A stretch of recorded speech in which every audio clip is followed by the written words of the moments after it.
សូមបងប្អូនថ្ងៃនេះខ្ញុំមកអានសៀវភៅភាសាខ្មែរថ្នាក់ទី2កូនល្អស្ដាប់ពុកម៉ែសុំពូកែស្ដាប់គ្រូពេលរៀនទី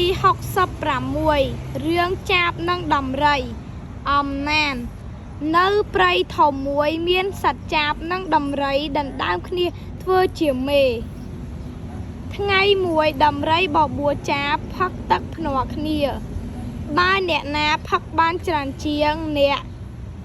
នោះជាអ្នកឈ្នះចាបក៏យល់ព្រមហើយហើរនាំផ្លូវដំរីកាត់ភ្នំព្រៃទៅកាន់សមុទ្រពេលនោះទឹកសមុទ្រកំពុងចូលចាបក៏ឲ្យដំរីផឹកទឹកមុនទឹកសមុទ្រប្រៃពិបាកលេបណាស់តែដោយចង់ឈ្នះដំរីខំផឹកឥតឈប់ទឹកសមុទ្រនៅតែ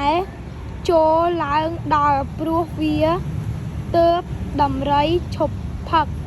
លុះដល់នាចចាបក៏ហើរទៅមាត់ទឹកអោនក្បាលជ្រលក់ចំពុះក្នុងទឹកធ្វើជាផឹកទឹកស្រកចុះចាបក៏លោតតាមទឹកនាច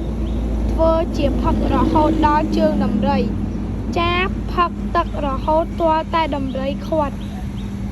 តាំងពីពេលនោះមកចាបក៏បានធ្វើជាមេដោយសារប្រាជ្ញាឈ្លាសវៃរបស់ខ្លួន